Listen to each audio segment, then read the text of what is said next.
Es jueves 22 de mayo de 2025 y estas son las noticias.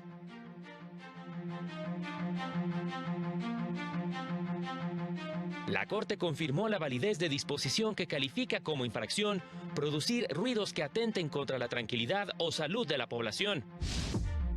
La primera sala estableció que las pensiones alimenticias deben calcularse en salarios mínimos y no en UMAS. En México, poco se ha avanzado para proteger los derechos económicos, sociales, culturales y ambientales.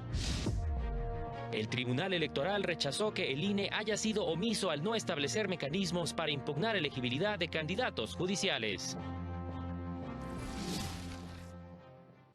Hola, ¿qué tal? ¿Cómo le va? Qué gusto saludarle. Muy buenas tardes. Bienvenido a la información jurídica más importante. Soy Oscar González. Y a nombre de todo este equipo de trabajo le saludamos con mucho gusto. Eusiri Rostro en la interpretación en lengua de señas mexicana. Vámonos con todas las noticias. El Pleno de la Corte ha establecido criterios que protegen la tranquilidad y la salud de la población.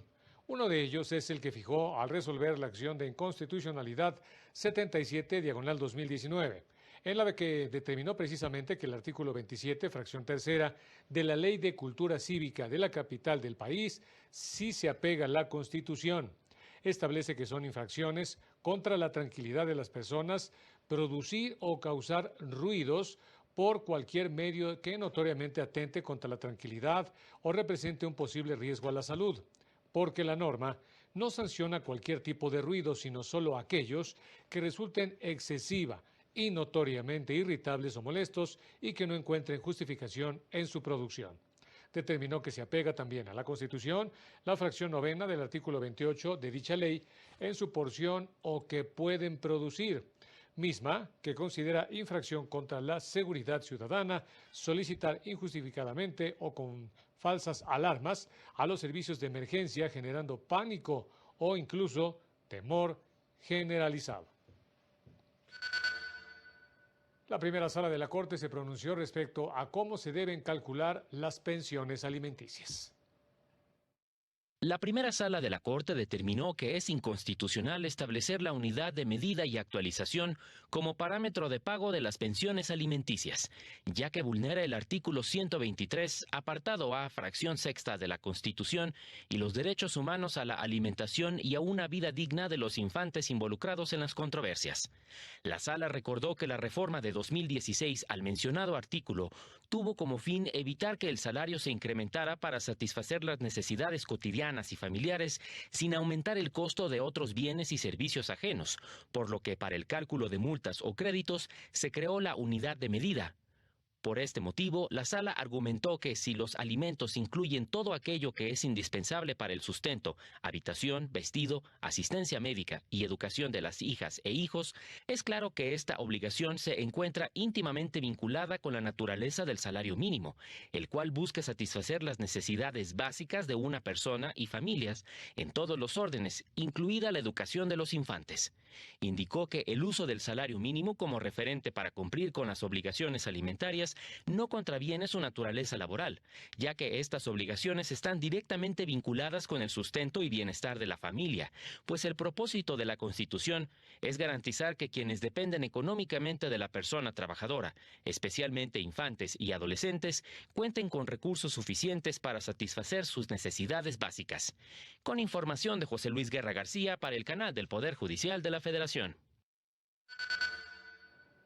Por su parte, la segunda sala determinó que los artículos 20, párrafo segundo, tercero, cuarto y quinto y 185 de la Ley del ISSSTE, reformados en mayo de 2023, al establecer los lineamientos para el cobro de los descuentos de los créditos para vivienda, no violan el principio de irretroactividad de la ley.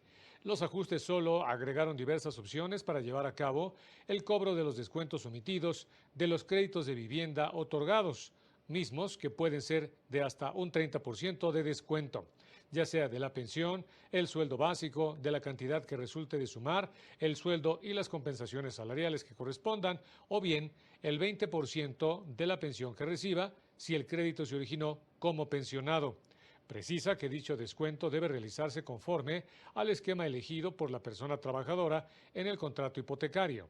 En consecuencia, Los artículos mencionados no violan el principio de irretroactividad previsto en el artículo 14 constitucional, porque no permite que a las personas que con anterioridad a su vigencia hubieran celebrado un contrato hipotecario con una obligación de pago referida o referenciada únicamente a un porcentaje de salario base, se le pueda realizar pretensiones adicionales sobre sus compensaciones salariales. Y el sistema de justicia en México ha sido incapaz de garantizar el principio de igualdad material y la justiciabilidad de los derechos económicos, sociales y culturales. Así lo aseguraron participantes en un diálogo sobre desigualdades socioeconómicas organizado por la Suprema Corte de Justicia de la Nación. La desigualdad socioeconómica es inconstitucional, que no debería de poder existir. Si hay personas que están viviendo en situaciones en las que no se está cumpliendo con el contenido mínimo, básico, establecido en el derecho internacional de los derechos económicos, sociales y culturales, y no se está cumpliendo con el contenido básico de dichos derechos, el Estado está incurriendo por omisión en una situación de inconstitucionalidad. Y por lo tanto, el papel de la justicia constitucional sería intentar reparar esas violaciones. Indicaron que desde el Ejecutivo tampoco se han implementado estrategias que permitan revertir de manera efectiva la desigualdad socioeconómica y coincidieron en que la justicia constitucional no será un instrumento suficiente para acabar con la desigualdad estructural. Creo que también otra cosa que ha pasado es, digamos, también desde el Ejecutivo, que los ricos se han hecho más ricos, ¿no? Y no ha habido una política para igualar hacia abajo, ¿no? No hay una reforma fiscal y, digamos, dentro de las posibilidades del Ejecutivo o Legislativo para reducir la desigualdad, en este caso vertical de gente hiperrica, las personas 4 ricas que concentran el 9 PIB, como lo ha demostrado Oxfam, pues se hicieron más ricas, ¿no? Y esta es una tendencia nacional y mundial. La Suprema Corte de Justicia de la Nación tiene la facultad de suspender una norma al resolver una controversia constitucional cuando el conflicto se suscita entre niveles o poderes de gobierno. Destacó el máximo tribunal como parte de la campaña Conoce tu Corte. Algunos ejemplos pueden ser en controversias de la Federación contra una norma estatal o municipal, de un Estado contra una norma municipal, entre el Congreso y el Ejecutivo federal o estatal y entre 2 poderes y órganos autónomos del mismo Estado, entre otros escenarios. En estos casos, la Suprema Corte analiza las circunstancias del caso y decide si es necesario o no frenar la norma. En su decisión, debe explicar hasta dónde aplica la suspensión y qué efectos tendrá. Si se alcanza la votación requerida, la suspensión aplica de manera general, es decir, ninguna autoridad del país podrá aplicar la norma en cuestión. De lo contrario, la Corte indicará qué autoridades están obligadas a cumplirla y en qué términos. Y al juzgar con perspectiva intercultural, es indispensable realizar un análisis de contexto para ayudar a disminuir la brecha de desigualdad que enfrentan las personas y comunidades indígenas, afromexicanas y afrodescendientes, señaló la Unidad General de Conocimiento Científico y Derechos Humanos de la Suprema Corte. En su manual Apuntes sobre Justicia Intercultural, Análisis de Contexto, indicó que debe tenerse presente que, entre otras cosas, los niveles de reconocimiento de derechos y necesidades de estas poblaciones no han sido iguales, ni tampoco lo es la información disponible sobre su situación y condiciones de vida. Desbalance que debe ser reconocido por las autoridades jurisdiccionales y progresivamente disminuido, porque la falta de conocimiento e información sobre estas poblaciones es una expresión de la desigualdad e injusticia históricas a las que se han enfrentado. La obra analiza los estándares constitucionales aplicables al análisis de contexto en aquellos asuntos en los que sea necesario juzgar con perspectiva intercultural.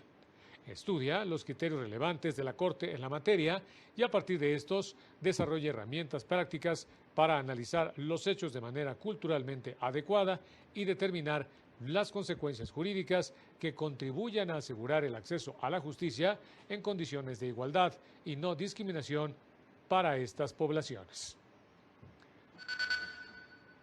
Vámonos rápidamente a unos mensajes y volvemos con más. No se vayan.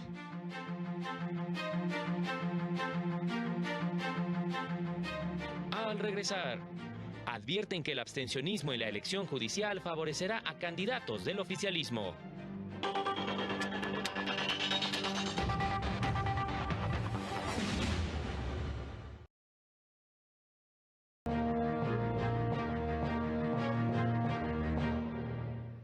De la tarde con 11 minutos, 29 grados la temperatura aquí en la zona centro de la capital del país.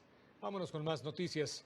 El Tribunal Electoral descartó que exista omisión del INE al no prever un mecanismo administrativo para que la ciudadanía pueda impugnar la elegibilidad e idoneidad de los candidatos a cargos en el Poder Judicial de la Federación. La Sala Superior, en este caso, determinó que el INE no está obligado a ello porque además ya existen instancias para que la ciudadanía aporte información que permita verificar si las candidaturas cumplen con los requisitos precisamente de elegibilidad. Indica que no es el momento procesal para que el INE se pronuncie sobre la elegibilidad de las personas candidatas que participan en dicha elección. Por estas razones, confirmó el acuerdo impugnado. Porque si bien el Instituto Nacional Electoral tiene el deber de verificar los requisitos de elegibilidad al momento de declarar la validez de la elección, ello no se traduce en que deba implementar en sede administrativa un mecanismo que permita a la ciudadanía impugnar la elegibilidad e idoneidad de las candidaturas. Además, se señala que ya existen mecanismos para que la ciudadanía proporcione información al Instituto, la cual será tomada en cuenta al momento de que se analicen los requisitos de elegibilidad. En tanto, afirman especialistas que el abstencionismo no es la vía para preservar la democracia. Si la ciudadanía se abstiene de votar en la elección judicial de junio próximo en un intento de demostrar su inconformidad, sería contraproducente, pues solo fortalecería al oficialismo, ya que le daría mayor oportunidad de ganar a los candidatos afines al régimen, señalaron especialistas. Durante un foro organizado por Somos MX, señalaron que precisamente estos escenarios han ocurrido en países con regímenes totalitarios muy marcados, como Nicaragua, Venezuela y Cuba, por lo que esta vía no es la solución para preservar la democracia. Si hoy en día dejamos de ir a votar, el 100% del pastel va a ser para el oficialismo y se va a hacer más fuerte. Y entonces en las próximas lo que vamos a estar planteando es si nos dejan votar o no nos dejan votar, porque van a ir cooptando más. Por su parte, el exconsejero presidente del INE, Lorenzo Córdoba, reconoció que el voto en la elección judicial es un dilema, ya que participar representaría legitimar un proceso que no fue democrático desde un principio. El 2 de junio, todo lo que salga mal se va a achacar como responsabilidad y culpa del INE y del Tribunal Electoral, y ese va a ser el pretexto para concretar la obra de desmantelamiento democrático que va a pasar el clavo final del ataúd en la democracia constitucional mexicana, que es la reforma electoral. Para el canal del Poder Judicial de la Federación, Jesús Daza. Los sobrenombres que solicitaron algunas candidaturas en las boletas de la elección judicial podrían constituir propaganda electoral y generar inequidad en los comicios, por lo que no fueron permitidas, señaló la secretaria de Estudio y Cuenta de la Sala Superior del Tribunal Electoral, Yailin Hernández Ramírez. Al presentar y al participar justamente en el taller de análisis de sentencias en Chiapas, indicó que esta negativa de la Sala Superior no lesiona los derechos de las personas que contienen por el cargo, porque el sobrenombre no es un elemento esencial y la reforma constitucional en materia del Poder Judicial, cuando fue aprobada, indicaba que las boletas solo deben incluir los nombres de las candidaturas ordenadas alfabéticamente. Es un hecho que el constituyente permanente no previó como uno de los elementos esenciales de las boletas para este actual proceso electoral extraordinario, el de sobrenombres. Entonces, sí existe, y también está el transitorio que nos dice que no podemos interpretar, sino que se tienen que dar a la literalidad todas estas disposiciones normativas que son de carácter constitucional.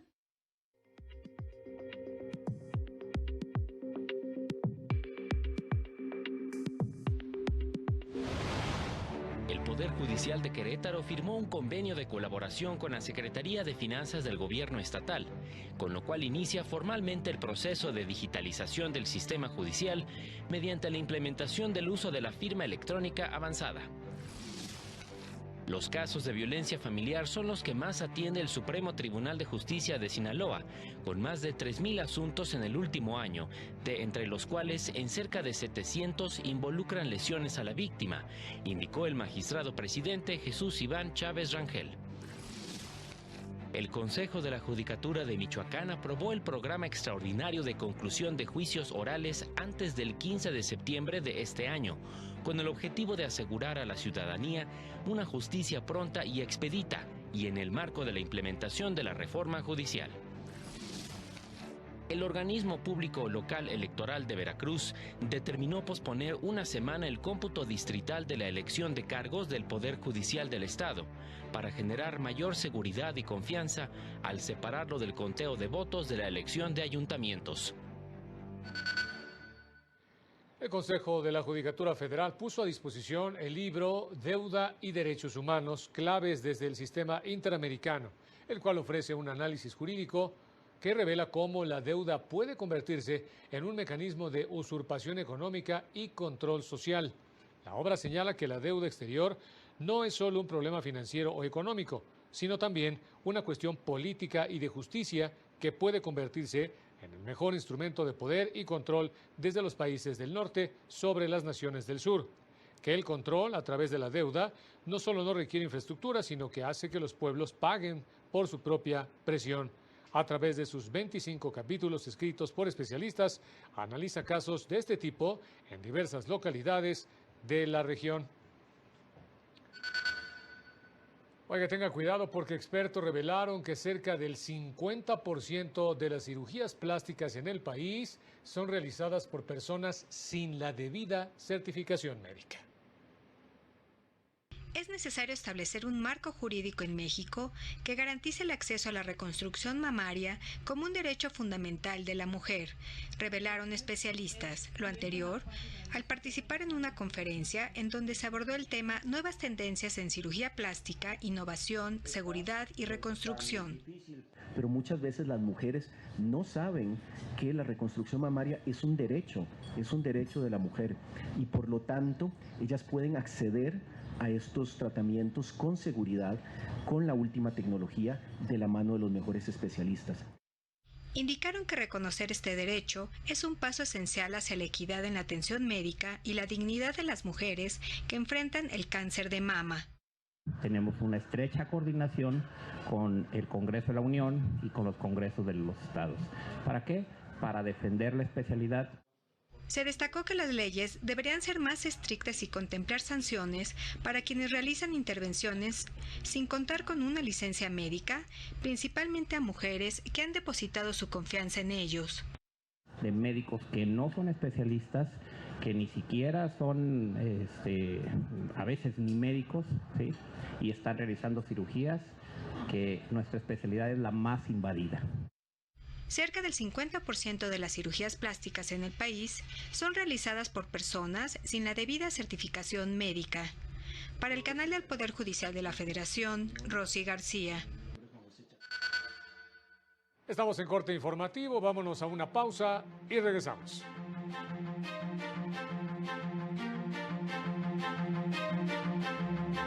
Más adelante. Corte Civil en Miami condenó al exsecretario de Seguridad Pública a pagar multa millonaria.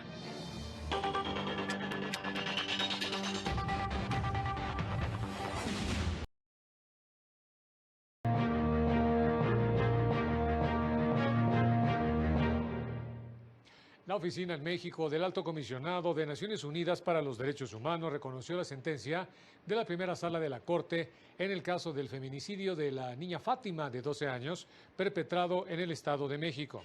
Sentencia en la que reconoció la calidad de víctimas indirectas a la madre y padre de la menor, decisión que califica de clave para garantizar el derecho de acceso a la justicia de los afectados. La primera sala estableció que se debe garantizar la reparación integral del daño a las víctimas indirectas de este hecho, por lo que las autoridades del Estado de México están obligadas a establecer medidas de no repetición. La Unidad General de Conocimiento Científico y Derechos Humanos de la Suprema Corte recordó la determinación de la Comisión Interamericana de Derechos Humanos que en 2015 condenó a México por difundir información confidencial sobre el estado de salud precisamente pues de 2 exmilitares y darlos de baja por vivir con VIH. Las víctimas alegaron que este hecho les impidió acceder a un mejor salario, pensión y atención médica para ellos y sus familias. Denunciaron la divulgación de su estado de salud y el hecho de que las autoridades judiciales indicaron normas discriminatorias. La Comisión Interamericana señaló que la detención del ejército precisamente reforzó estereotipos relacionados con el VIH y la exclusión que el Estado tiene la obligación de erradicar. Como medidas de reparación, ordenó brindar atención médica y psicológica, así como una indemnización, modificar la ley del Instituto de Seguridad Social para las Fuerzas Armadas mexicanas conforme a la Convención Americana sobre Derechos Humanos e implementar programas de capacitación para la prevención de actos discriminatorios contra personas con VIH-Sida.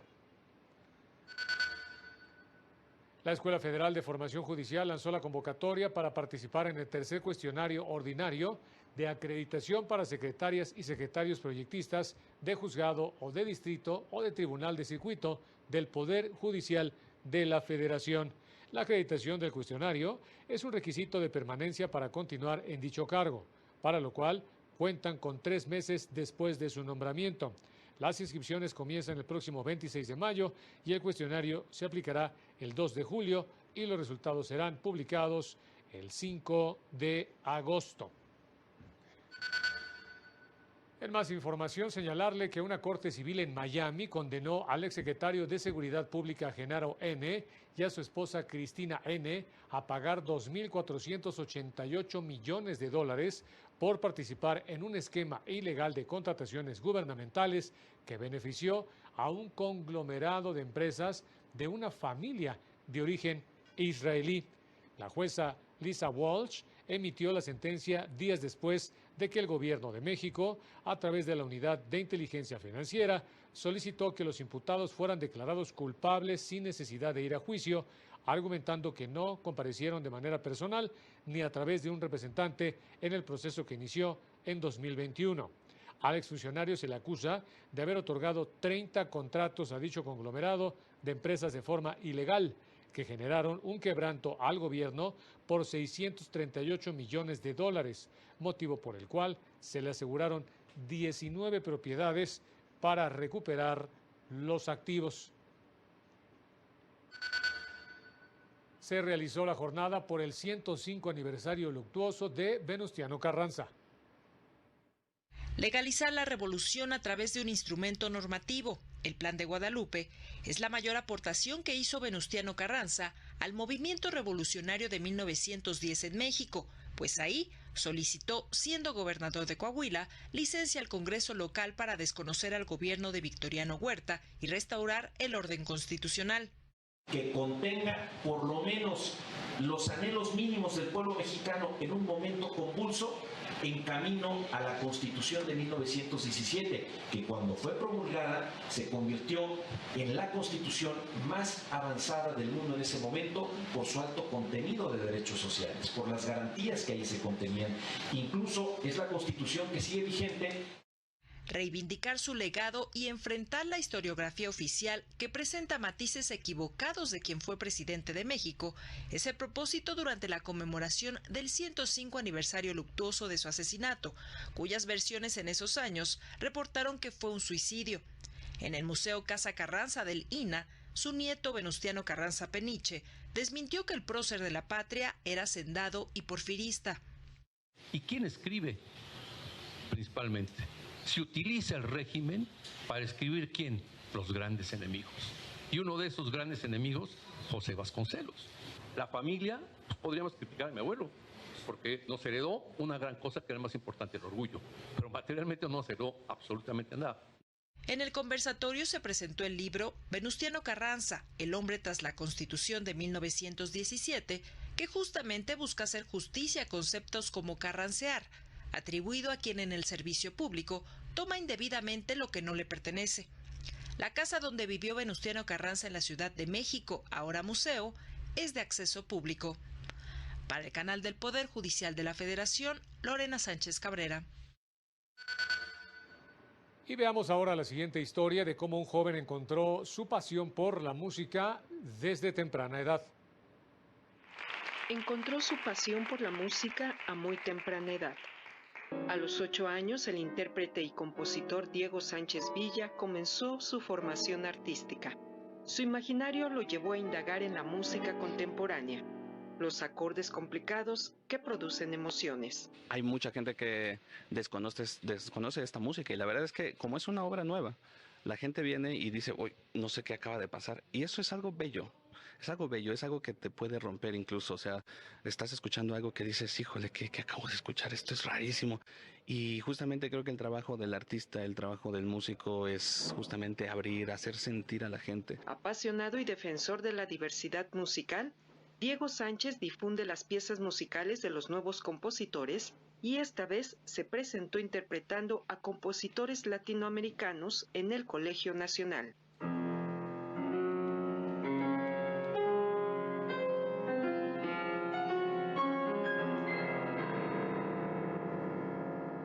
Lo interesante de esta música nueva es que el trabajo entre los compositores y los intérpretes es un trabajo muy entrerramado, ¿no? El compositor escribe una obra específica con ciertas ideas de notación, ciertas inquietudes creativas y el intérprete lo acompaña y lo guía para poder terrenalizar, digamos, o llevar a la realidad justamente sus ideas sonoras. Escribir una obra para piano es todo un reto, ya que existe un sinnúmero de piezas históricas para este instrumento. Cada una de esas obras indaga por diferentes lados, pero en algún sentido hay como una línea común entre ellas que es, yo diría que es como la fuerza, es la dinámica, es la sobrefuerza incluso, y también es un ejercicio de los escuchas de percibir lo que están escuchando.